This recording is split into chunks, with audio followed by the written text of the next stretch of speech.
Hello Sagittarius, October 2024, ito na po ang inyong reading. Kuha lang tayo ng ilang mensaheng gabay na marahil ay kailangan yung marinig para sa bagong buwan na ito ng Oktubre.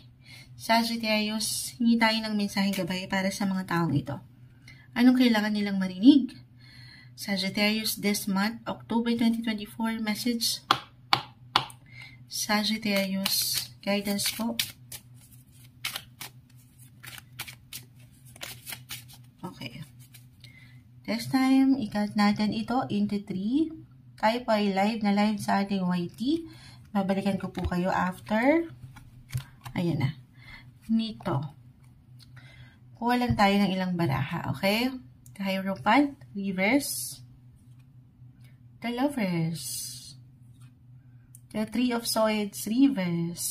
Napapangiti ang Moonchild. Ngayon pa lang. Para add pa tayo, okay? The Eight of Swords. Ten of Pentacles, reverse. Ayan, sumasang-ayon po ang ilang ingay, patawarin. 5, 3, and 5 of Swords. Both are in reverse. Sagittarius. Meron tayong nakikitang ano yan? Pag-aayos. Okay? Or meron kayong maayos sa mas praktikal.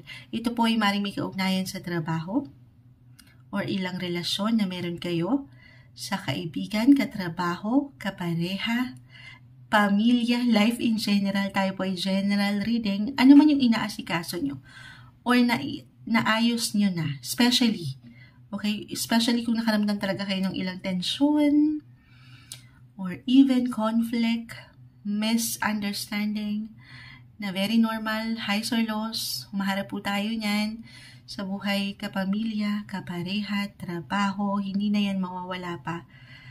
Ito yung challenge ng buhay. Pero dito, this month, claim na natin, mas merong harmony, mas merong pagkakasundo, balance, yung unity, ayan. Merong maaring reconciliation for some of you, renewal, kung ito'y may pagdating sa relasyon, aking ulitin, could be about partnership, relationship, or friendship sector. Kasi yan po yung isa sa pinaka-mag-highlight din this month. Or kahit sa simpleng pagpaplano, kahit over social media ito, maaaring meron kayong makausap, makakonekta, na kung saan mas maaaring punan nyo, okay, mapunan nyo yung ilang kakulangan sa nakaraan. May pag-uusap, pagpaplano para sa reunion ba ito? Ang ganda naman. Okay, be open sa ilang possibilities na ito.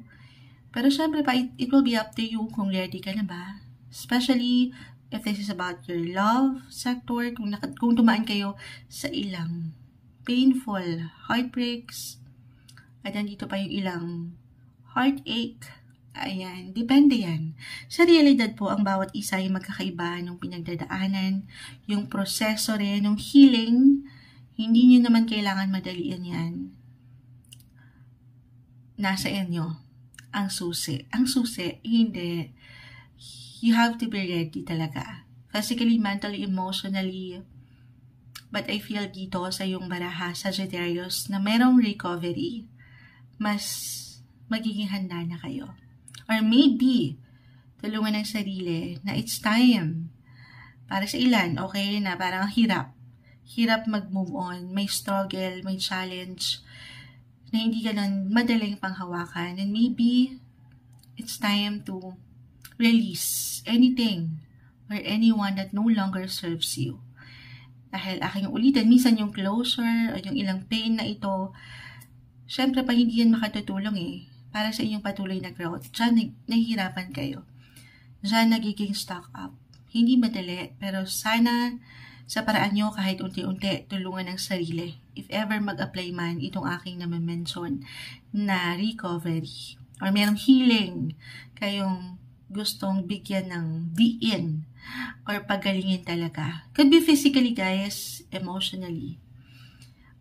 Hindi po isang medical advisor ang Moonchild, pero ito yung best time para aking ulitin, punan yung ilang kakulangan. Deserve nyo yung pagkakumpleto, yung completeness sa inyong sarili. Gano'n man parang hindi pa rin, alam niyo yun, hindi pa rin perfect. Wala namang perfect na relasyon, posesyon.